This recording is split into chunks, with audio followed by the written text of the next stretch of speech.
as caregivers, people know what you're experiencing. If you have somebody in a nursing home or has chronic health conditions, what that's like. But until you're in it, you don't realize much mental real estate it takes up, logistical. You do need to process and get your own support, whether that is therapy or coaching or a support group, because this is not something you can do in isolation. And the feelings that come up, no one has gone through your own childhood, your traumas, and it stays with you. It's not like you can just park it. When someone's declining, there's not really an end in sight. It's just ongoing until they die. There's a lot of emotional tugs and a lot of ups and downs and things out of your control, and just having to make peace with you're doing the best you can and they are as well, and you're trying to meet in the middle. Welcome to the Marriage and Motherhood Podcast. I'm your host, Michelle Perda. As a marriage coach who's married with 3 kids, I know how much parenthood could change a marriage.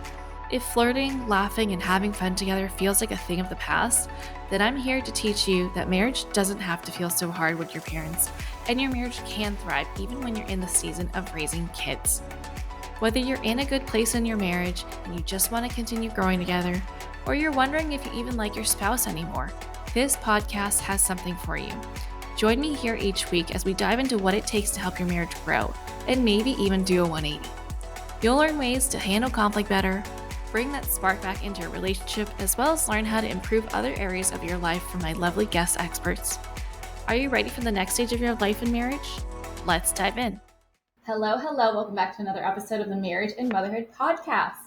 So with holiday season, typically you would spend a lot of time with family. And if you are like Christine and I, my guest here, you are a millennial or millennial adjacent, and you're probably in one of the most stressful times of your life, or so says articles I've read, because we are raising kids, but also we're starting to notice that our parents are aging. So it's like, gosh, we're caring for people all around us, but also we're now being fed this prescription of, hey, you're supposed to take care of yourself too. And so I think it's really a necessary topic to cover about what it's like to be us right now and what we can do about it. And we're just going to have like a really real, raw conversation about what this entails. And Christine's going to share some helpful insight and advice on how to support yourself as you're navigating one of the most stressful times of your life. So Christine here is not new to the podcast, although it has been a while since she's been a guest on the show. And I love her work. And I'm going to let her introduce herself to you if you're new to her. So Christine, thanks for coming back onto the show. For those who are new to you, can you please share with them what you do, where you live, how old are your kids, and what led you to become a life coach for women? Sure. So again, thanks for having me on the show, Michelle. I am a master certified life coach. I'm also a mom of 3. My oldest is 9, my middle is 6, and my youngest is 3 years old.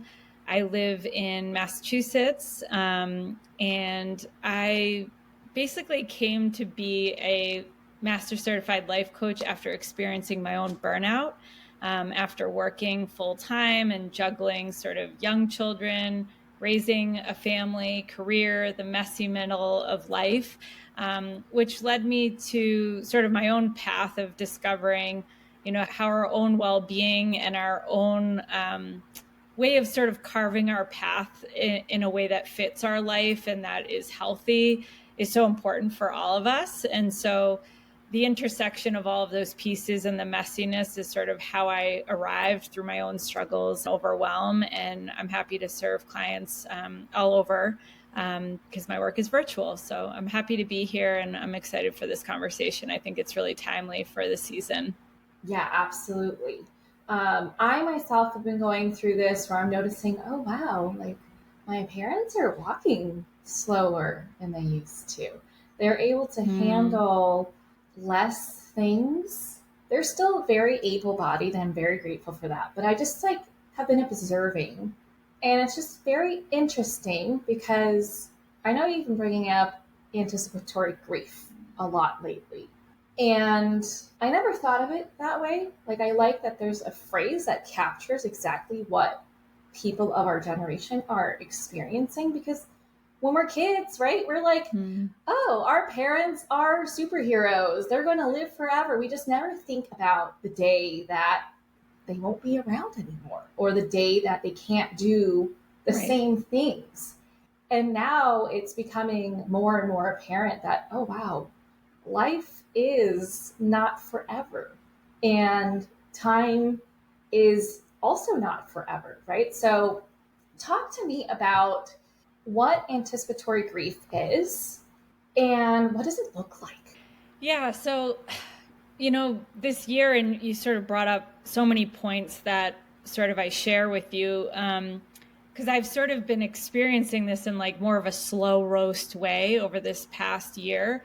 And in particular with my dad. And I sort of noticed that this fall in particular, I was feeling like my body and my whole self was like preparing for what was to come. And, kind of out of nowhere, I would become like very emotional about watching this decline of my dad. And so I thought I'd share like a little bit of what came up for me this fall in particular with him. And I think that, for anybody in this situation that's sort of watching this slow decline, their anticipatory grief is almost like you're processing what is to come that hasn't come yet. And I think that in motherhood and just being a caretaker, it's almost like we have this love that is grief, but it has nowhere to go. And we're just sort of still have to continue with our daily lives, but you're living with it knowing that it's on the way. And I don't know if that's sort of a clear definition, but it's sort of what's been coming up for me, because it's been very emotional to like see it on the horizon, not knowing when it's going to come, but this slow way of watching a parent decline. So my dad has had, several health problems through the years, but in particularly this year, he has had diabetes for many years, but he's had cirrhosis of the liver.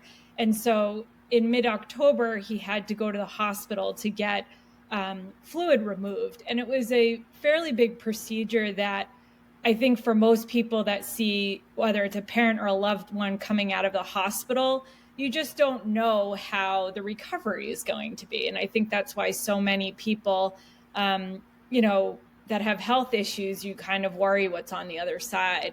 And so when he did come out, I saw a completely different person. And I was wondering, what was going to sort of happen after this, like the months to come, because he was having swallowing issues. Cognitively, I saw a huge change after the procedure.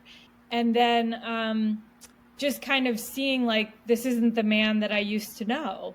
And it sort of kind of all happened at once. And, fast forward to today, we're in December, he's had, several different, appointments and PT and swallowing therapists and all of this. But there was a moment that when he was out of the hospital and he was home, that I almost felt like I was intuitively sharing what my sentiments were for him, because I really wasn't sure if he was going to hang on for the coming months. And one of the things that I think is hard is that we sometimes don't tell people who are alive how much we care about them or how much we love them.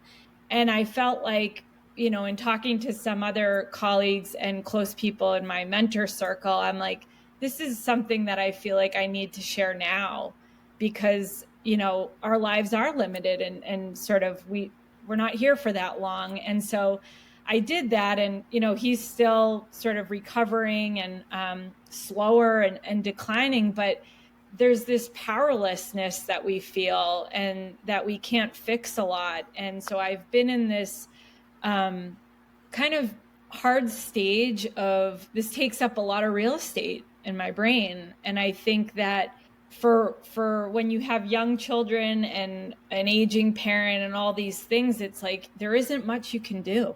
You're kind of just watching and trying to be supportive. But a lot of things I think as a young mother that we do with our kids is problem solving. And some of this is like we can't fix. And the reason that I say it's sort of like this slow decline is like I've been going through these waves of just being sad about what it is and trying to work through and process that, like, this is grief. Like I'm worried about my dad. I'm sad about him. And, my family wasn't a family that talked about death. We still don't. And I feel like for myself and my siblings, it will become a hard hit for us because we don't have that vocabulary to sort of cope with that. Yeah. And I'm so sorry that you're having to go through this. And I know everybody's going to have to go through it, but I feel for you, like my heart's with you. And, there's a reason why people say, like, give people their flowers while they're still alive.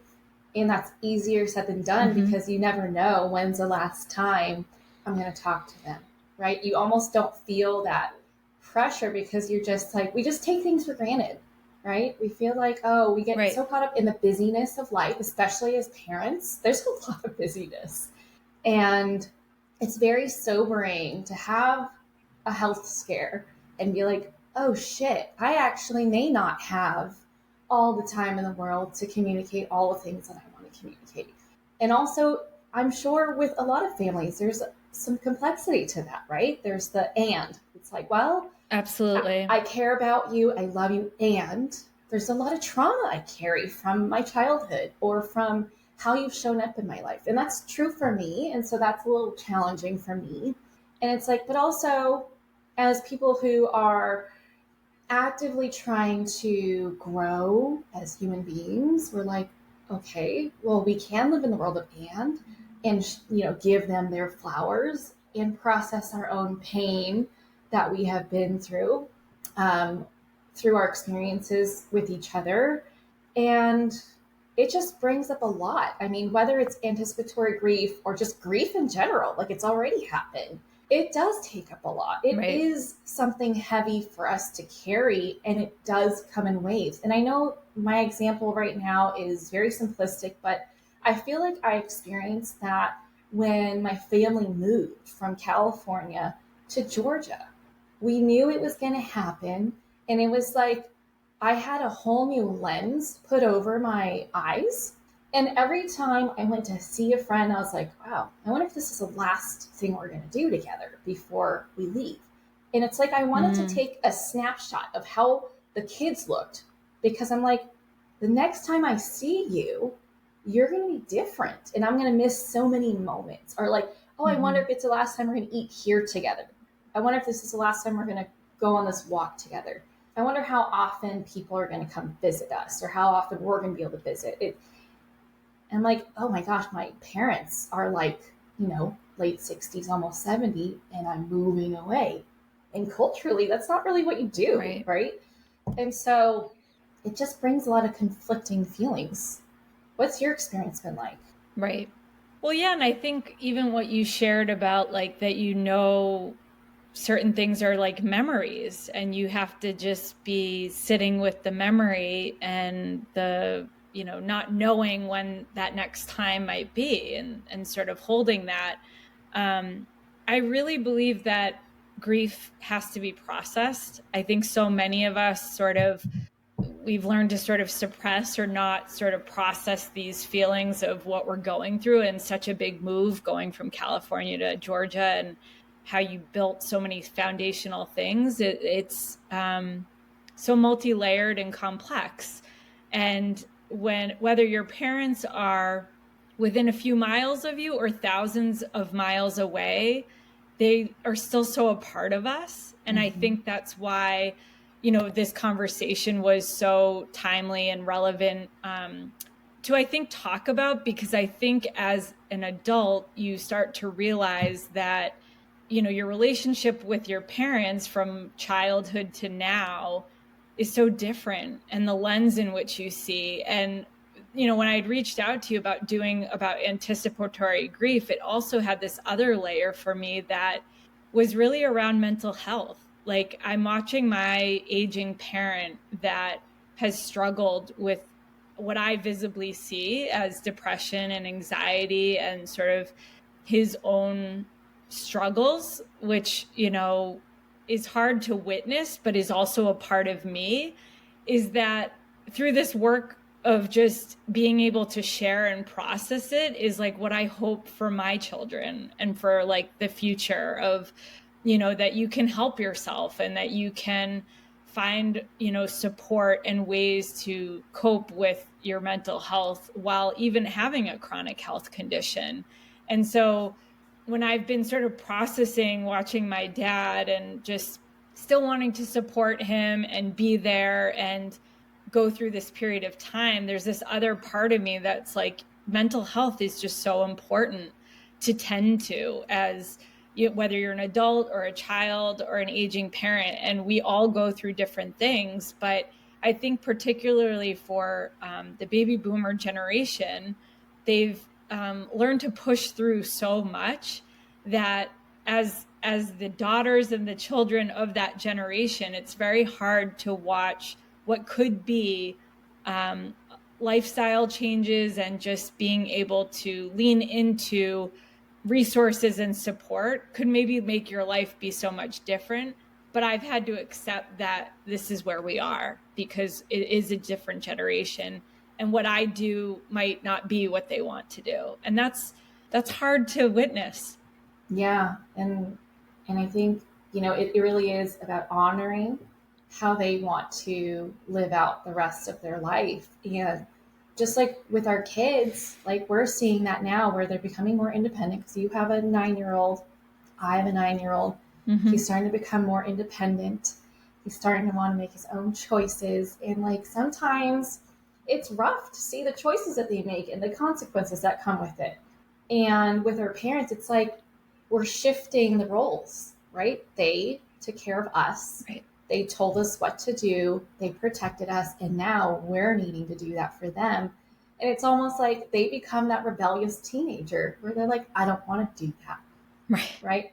My parents are even going through this with their mom. So like my stepdad's mom is in a facility. And so honoring her wishes, but also sometimes kind of just, well, okay, I know you want to do it this way, but this is what actually needs to happen, right? And so that's a little challenging too, because you're like, well, can't you see that this is the better way?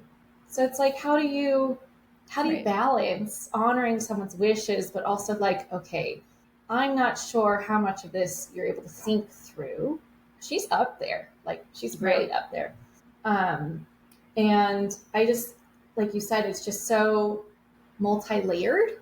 And just as you're feeling the heaviness of this anticipatory grief, plus the stress and the burnout of parenting, where do we fall into this, right? You're emphasizing the importance of mental health. And for people of our generation, we're almost like the pioneers of breaking out of burnout and breaking out of, well, we do for all others, we are martyrs. Like that is just what we do. But we're breaking free of that, right? We're kind of noticing, okay, this isn't serving me and I want to be different. And I was not modeled this. So sometimes I slip back into my old ways. So what can we as the sandwich generation do to support ourselves when we feel pulled to take care of our kids, to take care of our parents, take care of our marriage, our career, the home, all of the things?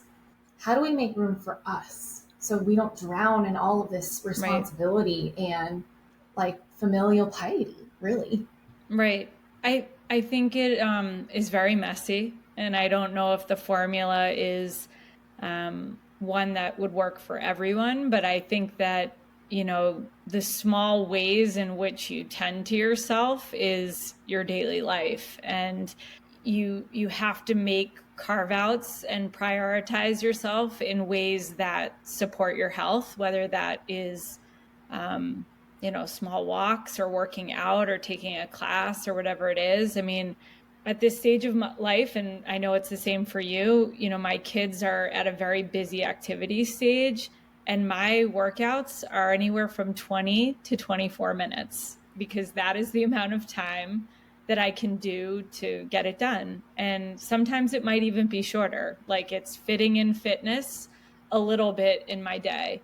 But I feel that is a sacred part of my day, to move my body and to take care of myself, because it fits into that whole picture of you are one person caring for so many different parts of your life. And it's often invisible, and we're not in a structured society that really values it. So it's like you really have to deeply own that that's your piece that you have to work on for yourself. And I think that that's a movement that we're talking about here, is really claiming that we still need to do this, because it's like the air we breathe, it's the water we drink, to sort of keep our volumes up. And with caregiving, whether it's young children or aging parents, I think that that's no joke in itself. Never mind a full-time job or running a business or other things. Like, you really have to take stock of what that feels like, because I think as caregivers, once you're sort of in the throes of it, people know what you're experiencing. If you have somebody in a nursing home or has chronic health conditions, what that's like. But until you're in it, you don't realize how much mental real estate it takes up, logistical, and all the different pieces. And I do think, you were asking for like different ways of what you can do. Like, you do need to process and get your own support, whether that is therapy or coaching or a support group, because this is not something you can do in isolation. It is so much bigger than you. And I think that the feelings that come up, no one has gone through sort of like your own childhood, your traumas, or your experience. And it stays with you. It's not like, you can just park it. Certainly we'd all like to do that. But I think that when someone's declining, there's not really an end in sight. It's just ongoing. It's kind of like motherhood. Like, you're always going to be in this like minutia, even until your kids are in their 20s or 30s. And so just like that decline or that aging parent, until they die, there's like still this period of in that caregiving mode. And there's a lot of emotional tugs and a lot of just ups and downs, I think, with it, and things out of your control, and just having to make peace with, you're doing the best you can and they are as well, and you're trying to meet in the middle. But I think that there's not a script for this, and I think that so many people going through it, they need someone to process it with. And I think that in motherhood, we experience grief pretty much from the moment we have our firstborn. And I don't think we talk about it nearly enough, because people are busy. People have their lives, their work, their activities, but it's not easy to deal with day to day, No. And it's so true. Like, we do experience grief on a regular basis with our children. And it's like, for me, with having a teenager already, and then having a child that's going to enter the stages of puberty in the next, I don't know, it's like different for every person, but who knows? It could be next month, it could be in a few years. And I remember how drastic of a change it was in our relationship. And I'm like, oh gosh, you are going to be of the same age in the nearish future. What does that mean? So then it's like, oh, I got to soak up all this time that you still want me around, or all this time where you are kind of like moving back and forth between wanting to be independent, but also like wanting to be that little boy, right? And with our parents, it's like, I don't know, it's difficult because you don't want to believe that the end is going to come. And much of our society does tend to push things down or push through. Let me just focus on what I need to do and not feel, right? so much of what I do with my clients is teach them how to actually feel. Sometimes, most times, for the first time, right? Not like, oh, I'm feeling because I'm being forced to feel, but actually choosing to feel and move through the emotions in your body to process what's happening inside you. And that's so foreign to most people, unless you're in this line of work like you and I do, or unless your parents, fortunately, had that insight to go do that themselves, or they were taught, which is a very few. So, what have you noticed with your clients or even within yourself, shifts within you or gets to happen because you're taking the time to actually feel into what you're going through instead of just like mentally noting, oh yeah, this is anticipatory grief, and okay, well, there's still stuff to do.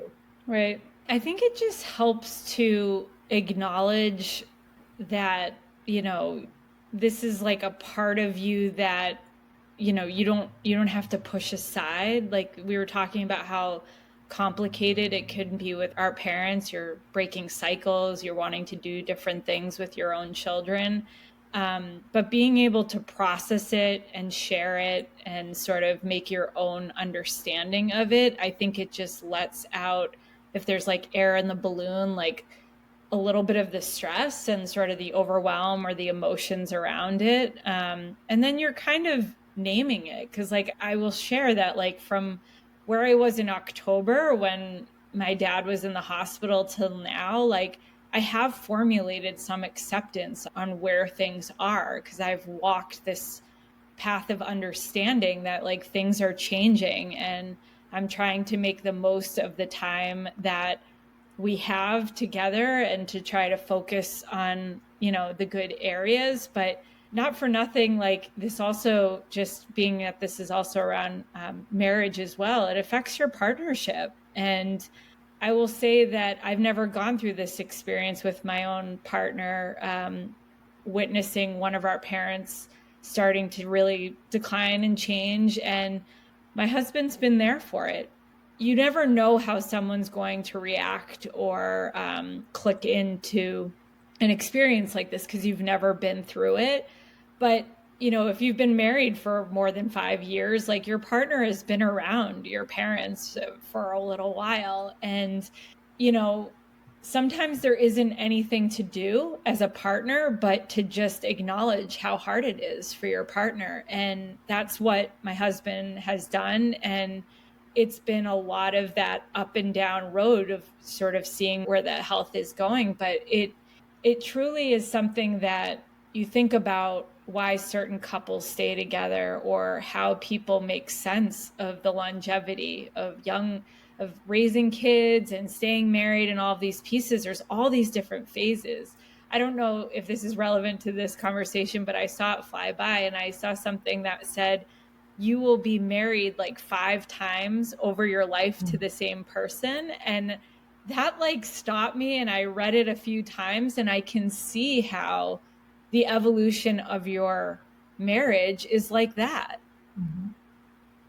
Yeah, absolutely. I mean, we all go through transformations, and we're not ever married to the same person from period to period, right? Who you were as kidless adults is not who you are as parents, is not who you are as parents of toddlers, of school age kids, of teenagers, of young adults, of aging parents, right? Like we go through so much together with so many opportunities to show up for each other, with so many missed moments. It really shapes us as people. And it really is an evolution. They say who you choose to marry is the most important decision of your life. And it truly is, because you're choosing who you're going to go through all the hard shit with, right?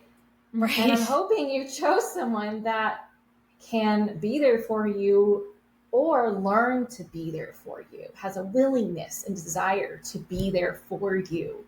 And same as, Right. you for them. And it really is one of those tragically beautiful moments where you get to see your relationship grow exponentially whenever you do experience those milestone experiences of birth, of becoming parents, of navigating health issues, even with each other, right? My husband had like a health scare over Thanksgiving break. And I was like, what is up with you? Like I've never seen you this sick. Is there something like chronically wrong? Or is this just like a, hey, you need to slow down kind of sign, right? So even just facing your partner's mortality or your parents' mortality is like very sobering. I know I keep saying that word, but like it just seems like the theme. It's like just a very sobering experience. Right. And I think that we go along so much in our life trying not to touch on that because it's difficult, and, you know, no one can prepare for those kind of things, like in the sense of how you're going to feel about it. No one really wants to think about not having their partner with them to go through life or losing a parent. But the reality is there will be a time that all of us won't have our parents. And it is a different experience to even be married and to think like, wow, I don't have my parents around anymore. And it's not something that I don't think, you know, you're not going to go out for coffee and like have this conversation. We're having it here, but it is different to then journey on in your life with that void. Because I also think there's so much of our life that's still going to be unfinished, even when our parents pass on. And I've thought about that significantly, all the questions, all the open-ended stuff that never really got tied up. And it might never get tied up, you know? And I think that that is also a part of our own growth of really sort of being the guiding light of how you want to show up in your life, what choices that you want to make, what legacy and sort of forward movement that you want with your own family. I think that, you know, we all think about our parents doing the best that they can, and we think about we're sort of in the same boat of doing the best we can as well. But I do think modern day parenting, living, all of that, it's on such a high speed and so much like lack of structural support for how we run and do life that I just think that we're in such a different point than it was 35 years ago. And so I think we're all trying to grapple and figure this life out together. No, absolutely. We are parenting in an age where there is just a wealth of knowledge out there of how to do things better. And yeah, there were probably some level of parenting experts when our parents were raising us, but it wasn't like a in your face kind of thing. You really had to seek it out. You had to go to the library or, you know, work with a child psychologist or something, right? You had to go seek out a professional. Whereas for us, it's like on social media, it is around us. People are talking about it. And I love this for our own personal growth, for our relationship with our children.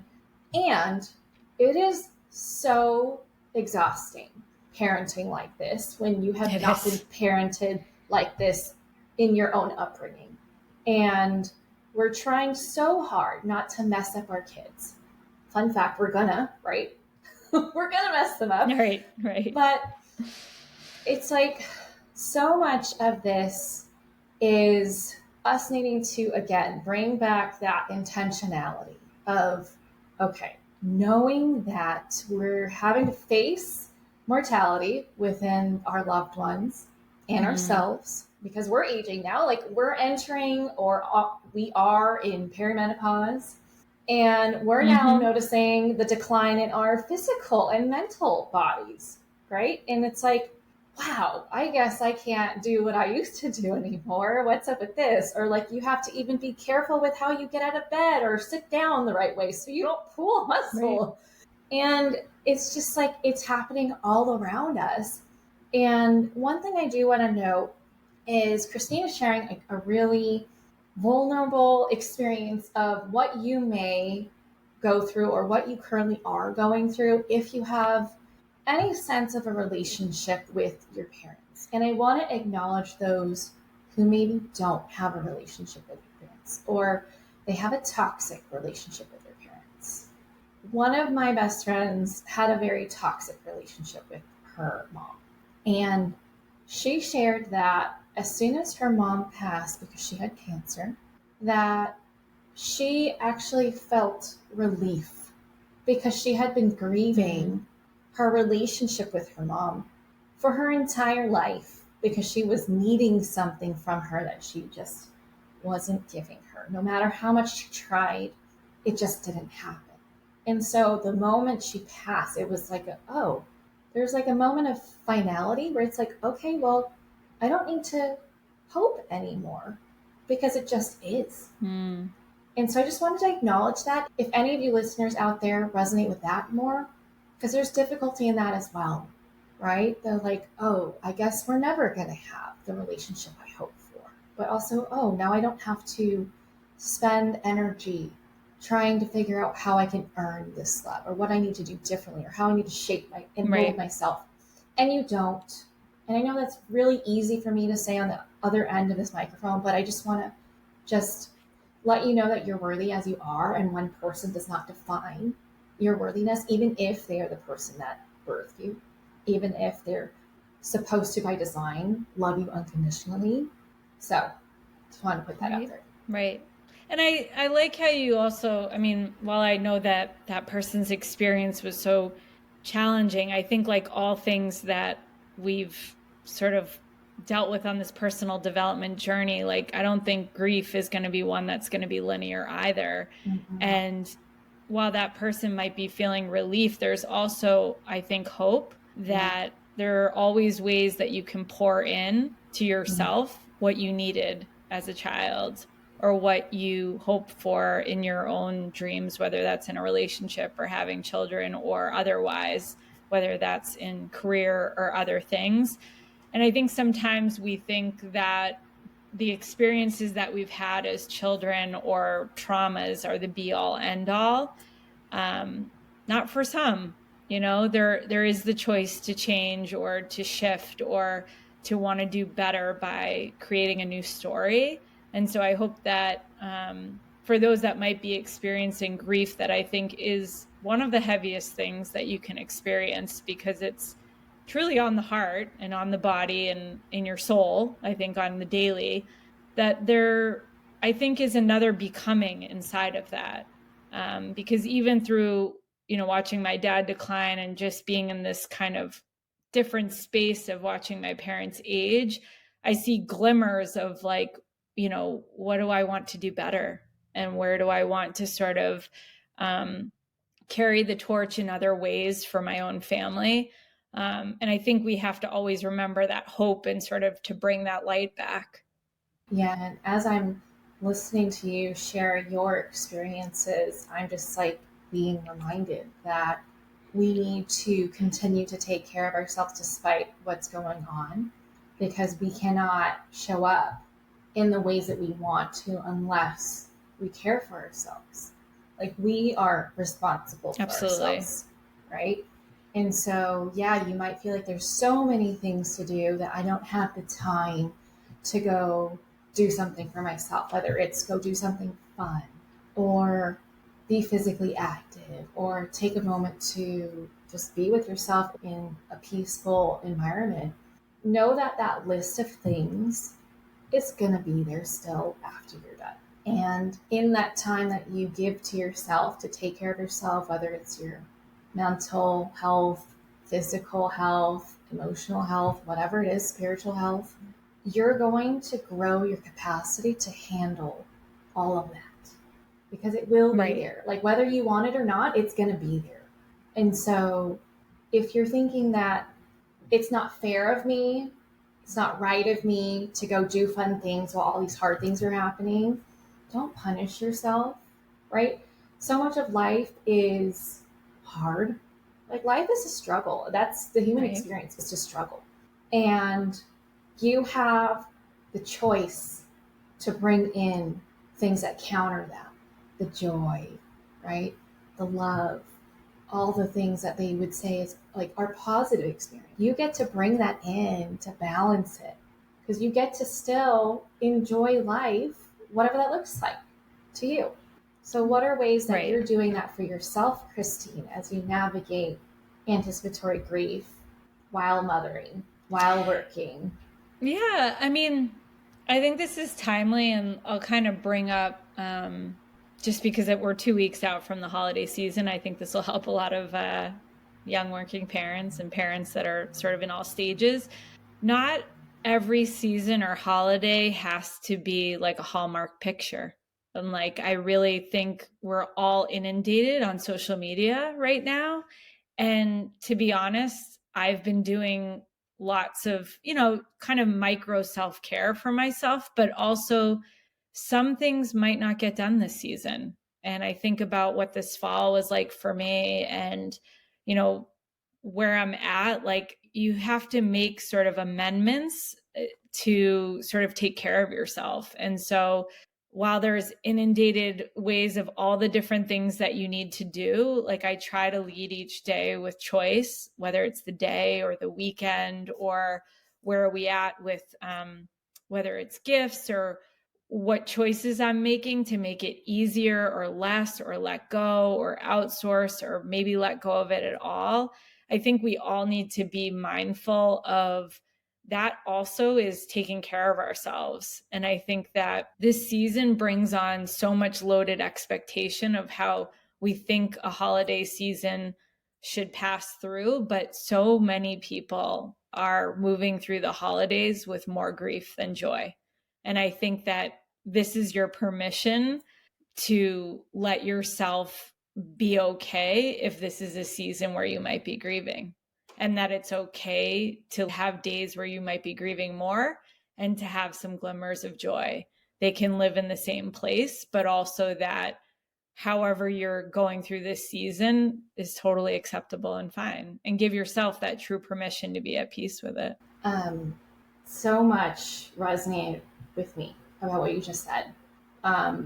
I referred to, facing my husband's mortality with him getting really sick before Thanksgiving. He actually missed Thanksgiving altogether. His oxygen levels were so low, he couldn't even get out of bed. It was too much effort for him to do that. And I was like, I don't know what the hell's happening. Well, anyway, thankfully, we celebrate our holidays with our co-parents and, their kids, which we call my kids' cousins just because it's way easier, but they're not cousins. They share a brother.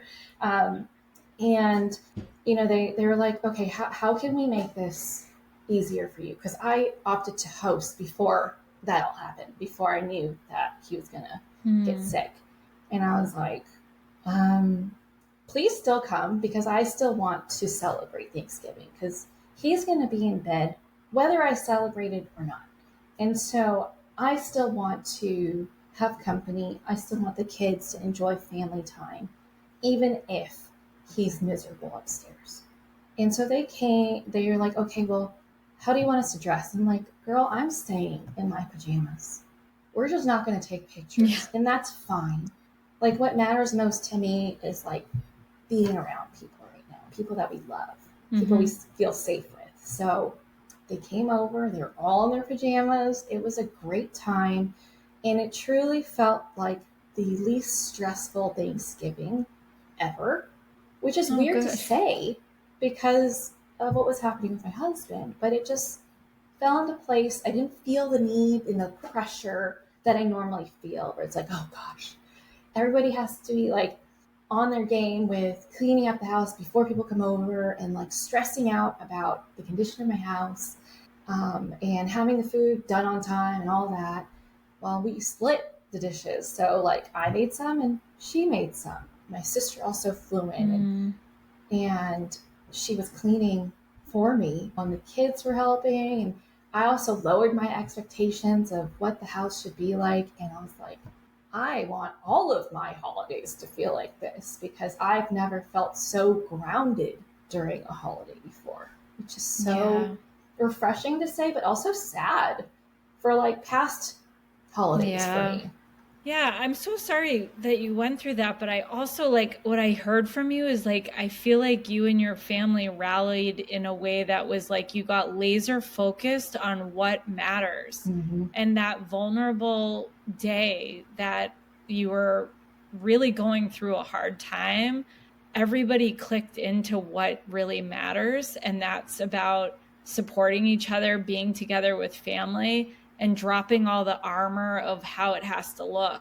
And maybe we all need a dose of that, of Yes. just, we don't really need to like have this look like Instagrammable or magazine worthy.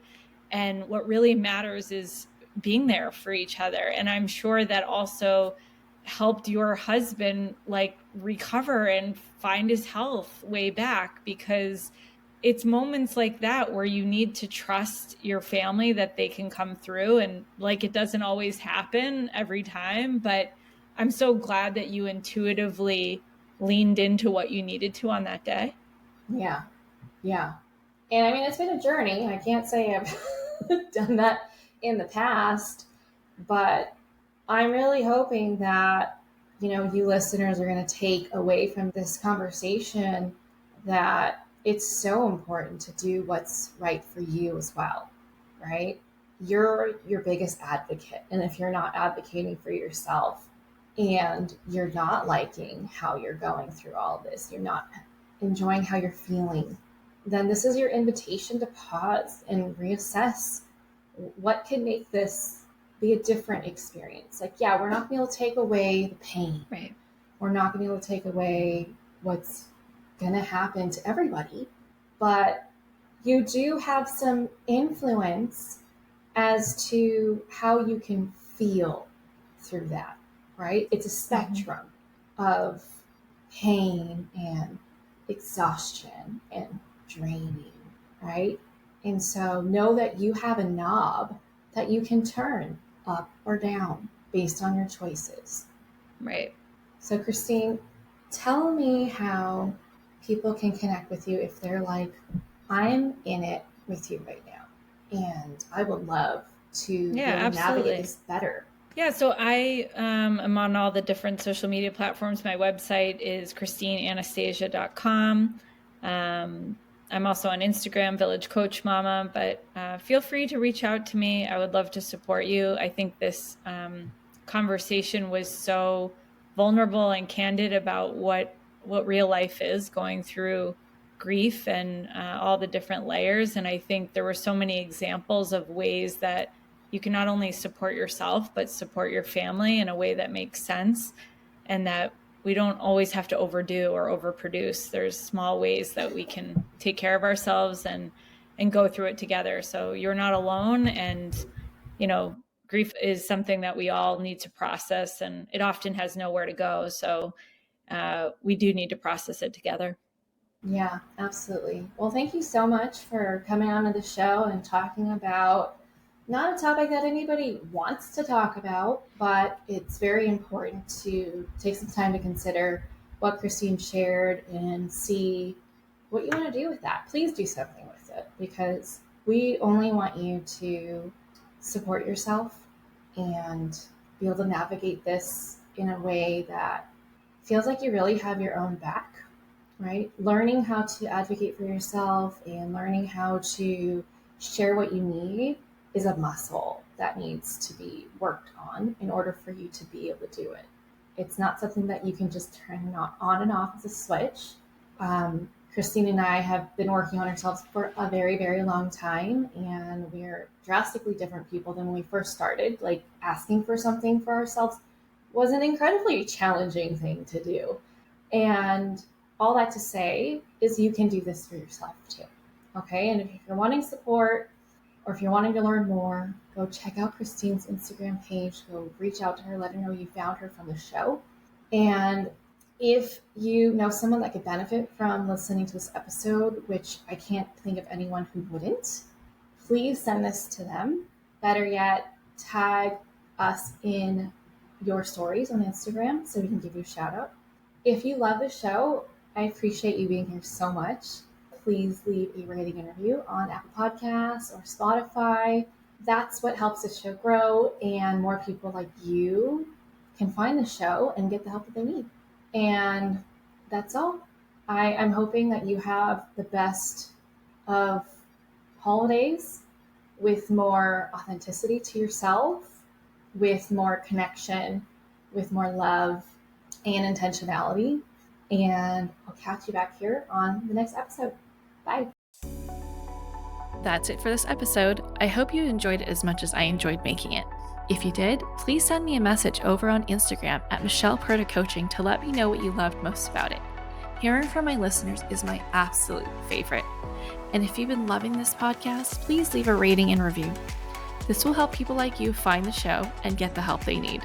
Catch you here on the next episode. Bye.